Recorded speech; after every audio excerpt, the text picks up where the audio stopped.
हरियाणा की हर अपडेट के लिए बेल आइकन दबाएं और सब्सक्राइब करें STV हरियाणा न्यूज। सरकार द्वारा किसानों के लिए बनाए गए कृषि कानून को रद्द करने के लिए जहां किसान दिल्ली बॉर्डर पर जमे बैठे हैं, वहीं सरकार की तरफ से ये बात बार बार कही जा रही है कि किसान आंदोलन में खालिस्तानी दखल शुरू हो गया है। साथ ही ऐसी भी कई खबरें आ रही हैं कि किसान आंदोलन में नक्सली घुसपैठ भी होनी शुरू हो गई है, जिसको लेकर राष्ट्रीय किसान महासंघ के पदाधिकारियों ने भी मीटिंग की। उन्होंने कहा कि मामले को ज्यादा बढ़ा चढ़ाकर दिखाया जा रहा है। किसान नेताओं ने कहा कि आंदोलन को भटकाने के लिए जानबूझकर इस तरह के काम करवाए जा रहे हैं, जिससे अब जो किसान हैं वो इस मंसूबे को कामयाब नहीं होने देंगे।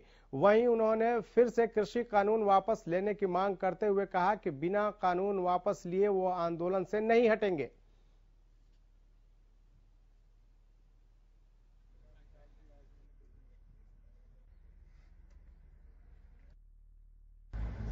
हमने अपने राष्ट्रीय किसान महासंघ के जितने किसान नेता हैं और वास्तविक किसान हैं जो, उनको सबको इसलिए इकट्ठा किया है कि हमने विचार विमर्श करके ये बात इस निचोड़ पे पहुंचे हैं कि हमें सरकार से भी और किसानों से भी जो आंदोलन में बॉर्डर पे बैठे हुए हैं उनसे अपील करें कि इस मामले को जल्दी से जल्दी निपटाओ, वरना देश का भी बहुत नुकसान हो रहा है।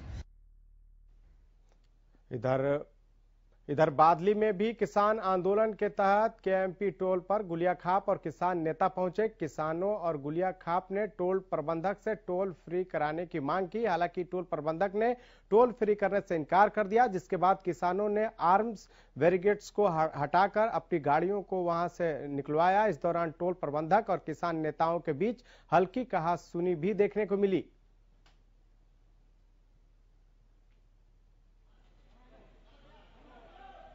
किसान नेता बात टोल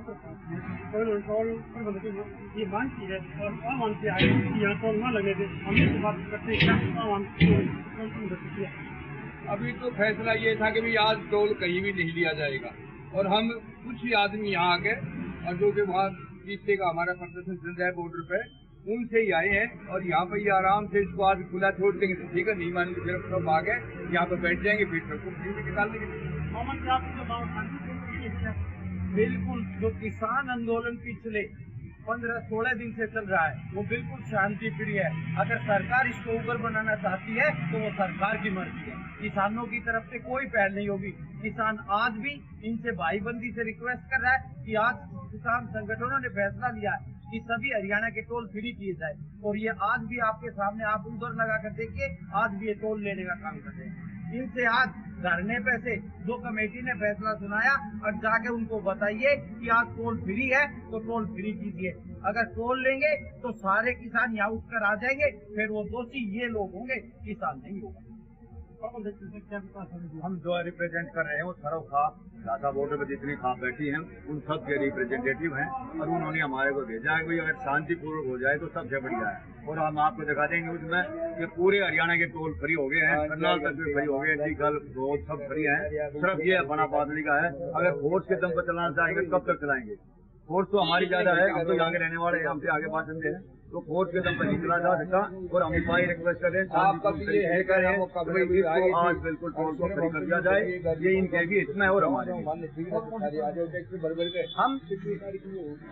अपने जहाँ हमारा धरना, जहाँ हमारी ड्यूटी और जहाँ हमारा गुड़िया खाप पीछे का प्रधान ड्यूटी लगाते हैं, हम सिर्फ वहाँ जाते हैं और उससे आगे कहीं नहीं।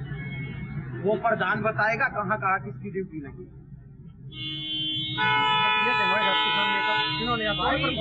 आधा घंटे में आपके पास मांग की है, नहीं तो फिर कर सकते हैं।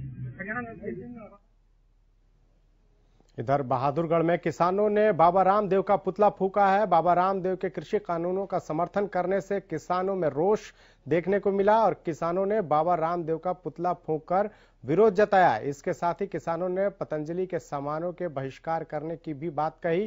किसानों ने कहा कि बाबा रामदेव ने कृषि कानूनों का समर्थन करके किसानों का उपहास उन्होंने उड़ाया है। इससे साबित होता है कि वो किसानों के नहीं कॉरपोरेट हितैषी हैं। इसके साथ ही किसानों ने सरकार पर उनके आंदोलन को तोड़ने की साजिश रचने का भी आरोप लगाया।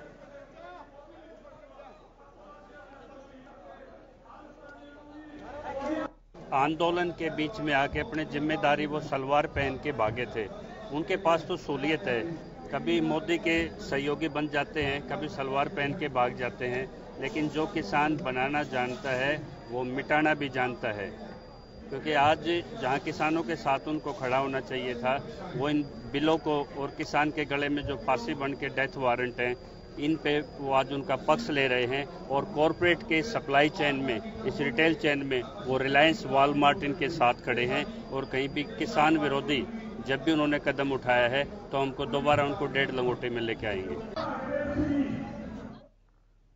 वहीं किसानों के देशव्यापी टोल फ्री आह्वान का फरीदाबाद में काफी कम असर देखने को मिला। यहां के सराय बदरपुर टोल प्लाजा पर पुलिस के जवान दिखाई दिए। टोल पर तैनात इंचार्ज मनीष शुक्ला की माने तो उन्हें टोल फ्री करवाने की सूचना मिली थी, लेकिन अभी तक कोई भी किसान वहां नहीं पहुंचा। पुलिसकर्मी टोल के चारों तरफ से तैनात है। अगर ऐसी कोई बात होगी तो इसमें पुलिस की मदद ली जाएगी।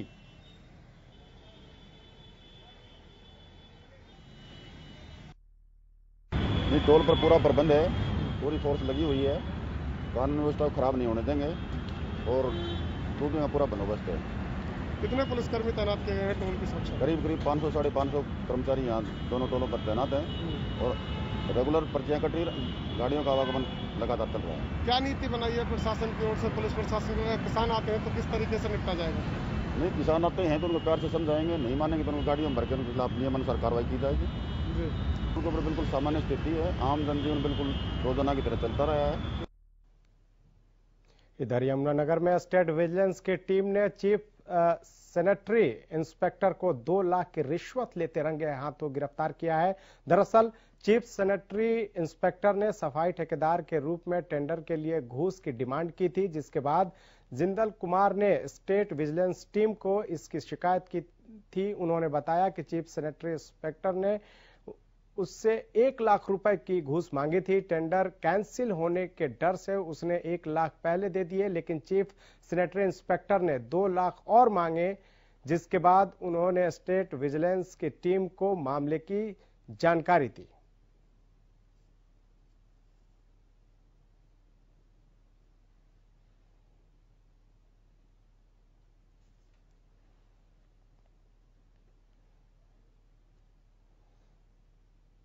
उधर फतेहाबाद में स्वास्थ्य विभाग की तैयारियों को देखकर लगने लगा है कि जिले में कोरोना वैक्सीनेशन का काम जल्द शुरू हो सकता है।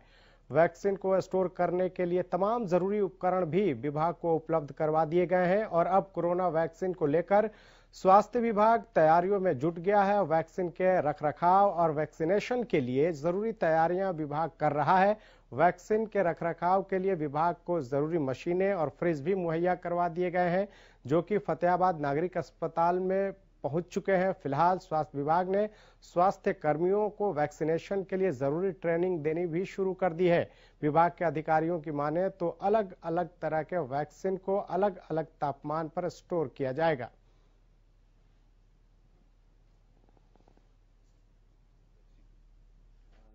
वैक्सीन को स्टोरेज करने के लिए वैसे तो हमारे पास जो ऑलरेडी इंफ्रास्ट्रक्चर अवेलेबल है, बट क्योंकि एकदम से वैक्सीन कुछ आएगी उसके लिए एडिशनल कैपेसिटी बिल्डिंग हमारी जारी है और डिपार्टमेंट सभी जिलों में कैपेसिटी बिल्डिंग बढ़ा रहा है। उसके लिए रेफ्रिजरेटर्स जो उसके तापमान को मेंटेन कर सकें, उसको स्टोर कर सकें, वो सारे अवेलेबल कराए जा रहे हैं। ये वैक्सीन वेरिएबल है टेम्परेचर स्टोरेज। कुछ वैक्सीन्स -70 डिग्री पे आ रही हैं और कुछ को इतना लो टेम्परेचर पे नहीं, अराउंड -20 डिग्री स्टोरेज पे रखने की प्रावधान है।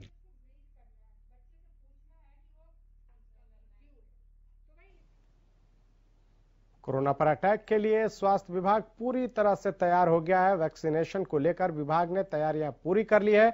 विभाग ने वैक्सीन स्टॉक स्टोरेज के लिए 6 नए फ्रिज खरीदकर सिरसा अस्पताल में भेज दिए हैं। अब वैक्सीनेशन के लिए चिकित्सकों और कर्मियों को ट्रेनिंग दी जाएगी। वीडियो कॉन्फ्रेंसिंग से मास्टर ट्रेनर तैयार किए जाएंगे, जिसके बाद लोकल स्तर पर टीम खड़ी की जाएगी।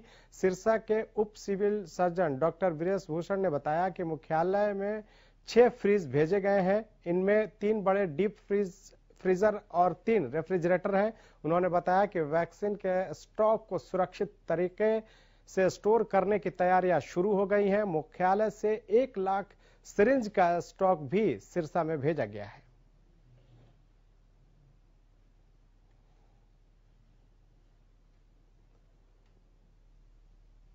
जो कोविड की वैक्सीन आगे आ रही है उसके लिए सरकार ने हमारे पास 3 डीप फ्रीजर और 3 ILR हमारे को यहाँ पे भेजे हैं स्पेसिफिकली इस चीज़ के लिए, और जो सिरिंजेस हैं वो भी साथ में भेजी गई हैं। जब भी वैक्सीन आएगी तो इन सभी का इस्तेमाल करके जो है वैक्सीनेशन की जाएगी। पहले फेज़ के अंदर जो हमारे हेल्थ केयर वर्कर्स हैं उनका डाटा हमने अपलोड कर दिया है और सबसे पहले फेज़ में हेल्थ केयर वर्कर्स को ये वैक्सीन लगेगी।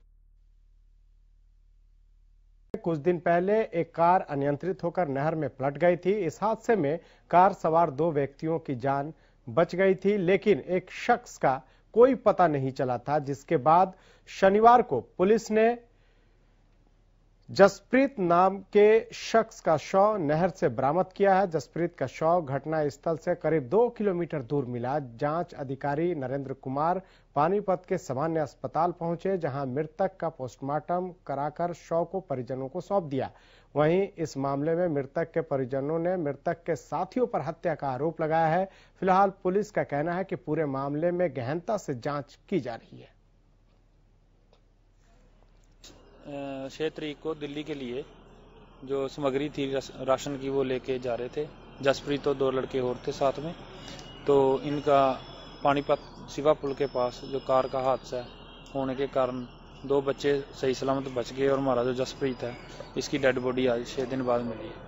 दिनांक 6/7 की रात को एक अपना शिवा पुल के पास एक गाड़ी नहर में चली गई थी, जिसमें 3 बंदे थे। 2 बंदे बाहर निकले थे, 1 बंदा नहर में चला गया था, जिसकी हम तब से तलाश कर रहे हैं। जो आज हमें खबड़ू नहर के पास से खबड़ू जाल से 2 किलोमीटर के आसपास से मिली है, जिसको हम लेकर सिविल अस्पताल में पोस्टमार्टम करवाने के लिए।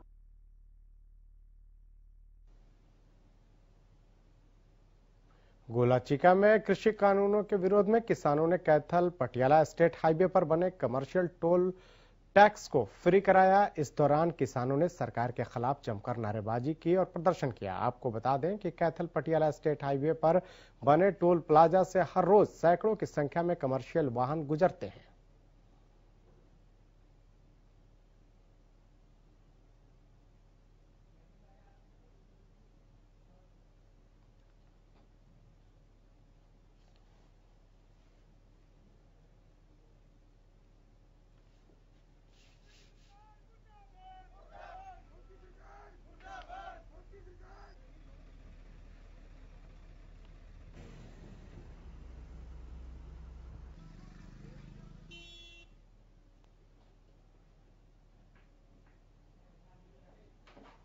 उधर पलवल में किसान संगठनों की ओर से टोल फ्री के आह्वान के बाद NH-19 पर किसानों ने तुमसरा टोल को 2 घंटे के लिए फ्री कराया।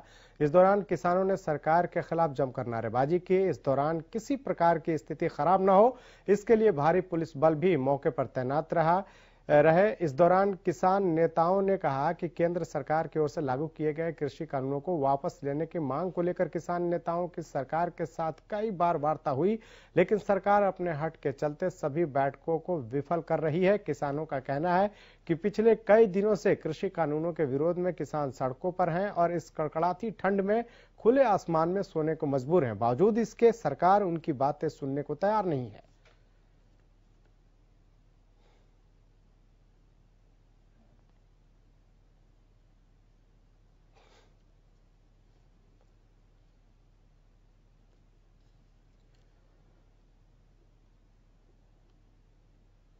उधर कैथल से लगभग 14 किलोमीटर दूर गांव थाना टोल प्लाजा पर सुबह से ही किसानों ने टोल प्लाजा फ्री किया हुआ है। किसानों की ओर से टोल प्लाजा पर धरना प्रदर्शन जारी है। किसान नेताओं का कहना है कि सरकार जब तक 3 कृषि कानूनों को वापस नहीं लेगी तब तक इस तरह के प्रदर्शन होते रहेंगे। किसानों का कहना है कि हमारे किसान साथी दिल्ली में बैठे धरने प्रदर्शन कर रहे हैं, जो हम भी उनके आदेश का पालन करेंगे। अगर वो सड़क जाम करने को कहेंगे तो हम सड़क जाम करेंगे, अगर वो रेल रोकने को कहेंगे तो रेल रोकेंगे। किसानों का कहना है कि किसान अब सरकार की मीठी बातों में आने वाला नहीं है। जब तक 3 कानून वापस नहीं होंगे तब तक किसान सड़कों पर रहेगा। किसानों ने कहा कि हमारी लड़ाई सरकार के साथ है, इसलिए हम आम जन को परेशान नहीं करेंगे। इसलिए हमने कोई जाम नहीं लगाया है, ना ही सड़क रोकी है, केवल टोल फ्री करवाए हैं। आज जो है आप सबको पता है कि किसानों का एक आंदोलन, बहुत बड़ा आंदोलन चला हुआ है और आज CITU के आह्वान पर जो टोल फ्री करने का एक फैसला हुआ था, हम भी उस फैसले में शामिल हैं कि जो सरकार किसानों की बात नहीं सुन रही। हमारे पंजाब, हरियाणा, यूपी, राजस्थान के किसान जो है दिल्ली को चारों तरफ से घेरे हुए हैं, लेकिन सरकार जो है टस से मस नहीं हो रही। हम इस मंच के माध्यम से ये कहना चाहते हैं कि पूरे भारत की 28 लाख आंगनवाड़ी वर्कर हेल्पर किसानों के आंदोलन को समर्थन करती हैं। किसानों के खिलाफ बड़ा धोखा करके मोदी सरकार ने 3 अध्यादेश के खिलाफ यहाँ थाना गांव में पहुंचे हैं टोल टैक्स बंद कराने के लिए गांव से, और सरकार, हरियाणा सरकार ने भी नहीं साथ दिया जिम्मेदारों का। बहुत गलत कर रही है सरकार हमारे साथ। सरकार भी अपना बहुमत भी खो चुकी है। अब सरकार गिरा के 3 अध्यादेश वापस कराएंगे और किसानों की जीत होगी, हमको ये लग रहा है। बहादुरगढ़ में बाइकर्स दंपति आंदोलन कर रहे किसानों को समर्थन करने किसानों के बीच पहुंचे। दोनों भटिंडा से बाइक पर सवार होकर टिकरी बॉर्डर पहुंचे। दोनों पति पत्नी वैसे तो पंजाब में स्कूल में टीचर हैं, लेकिन शुरू से ही उन्हें बाइक पर अलग अलग जगह घूमने का शौक है। दोनों का कहना है कि किसानों के समर्थन के लिए वो पहुंचे हैं। उन्होंने सरकार से अपील की है कि वो किसानों की मांगों को माने और जिन कृषि कानूनों से किसान खुश नहीं है उन्हें सरकार निरस्त कर दे। मुझे लगता है कि अगर हमें अपने हकों की लड़ाई में कुछ भी हमें लगता है कि हमें लड़ना चाहिए। घर पे बैठ के हमें ऐसे देख के मेरा मन नहीं, मेरा ज़मीर ये मुझे अलाउ नहीं करता है। मैं हमेशा ही अपने हक के लिए लड़ाई की है। मैंने एज अ टीचर भी बहुत यूनियन में अपनी लड़ाई रखी थी और आज मैं फार्मर्स के साथ भी हूँ। जो हकों की लड़ाई के लिए लड़ रहा है उनके साथ हूँ मैं। तो मैं फार्मर्स के साथ हूँ। मैं चाहती हूँ कि सरकार इनकी बातें सारी मान ले और प्लीज प्लीज प्लीज सरकार फार्मर्स की बातों को मान ले। पिछले 1 महीने से जो मीडिया पे खबर आ रही थी, जो हमारे किसान भाई आंदोलन कर रहे थे, तो हमारा मन था कि हम इनके साथ चलें, पर इसलिए हम आज घर से निकले हैं अपने किसान भाइयों का समर्थन करने के लिए। हमारी मन की इच्छा है कि जो इन किसान भाइयों की मांगे हैं वो पूरी हो। मैं और मेरी मिसेज रजनी, हमारा शुरू से ये शौक था कि हमारी जो है बाइक पे सफर करें हम, और हम आज बाइक से ही भटिंडा से सुबह निकले थे हम।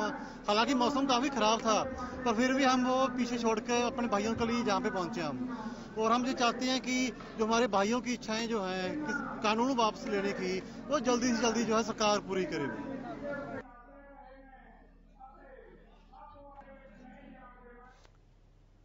उधर टोहना हिसार सड़क मार्ग पर स्थित रिलायंस पेट्रोल पंप के बाहर किसानों ने धरना प्रदर्शन देकर रिलायंस पेट्रोल पंप की बिक्री को बिल्कुल बंद कराया। अखिल भारतीय किसान संघर्ष समन्वय समिति के आह्वान पर देश भर में टोल प्लाजा को फ्री करने का ऐलान किया गया था। वहीं इसी के साथ रिलायंस पेट्रोल पंप के बाहर भी बैठकर लोग अपना विरोध जता रहे हैं। इतना ही नहीं, अपने फोन के सिम को भी पोर्ट करवा रहे हैं ताकि कॉरपोरेट की कमर तोड़ी जा सके। अखिल भारतीय किसान संघर्ष समिति के प्रतिनिधि जगतार सिंह ने बताया कि जब तक किसान संघर्ष चलता रहेगा वो किसान नेताओं के आह्वान पर उनके साथ रहेंगे और हर आंदोलन के साथ वो खड़े होंगे। जो देश के 500 किसान मजदूर संगठनों की एक जो समन्वय समिति है, साझा मोर्चा बना हुआ है, उसके आह्वान के तहत आज यहाँ टोहाना के अंदर जो रिलायंस का पेट्रोल पंप है उसका बाइकाट करने के लिए और जो रिलायंस की सिम है उनको बदलवाने के लिए और पोर्ट करवाने के लिए और जो रिलायंस के जो मॉल्स हैं उनको भी बाइकाट करने का आह्वान करने के लिए और जो अडानी के मॉल्स हैं पूरे देश के अंदर जहां भी, उन सब के बाइकाट करने के आह्वान के तहत आज हम यहाँ रिलायंस पेट्रोल पंप टोहाना के सामने सभी किसान, मजदूर और व्यापारी, दुकानदार, कर्मचारी धरने के ऊपर बैठे हैं।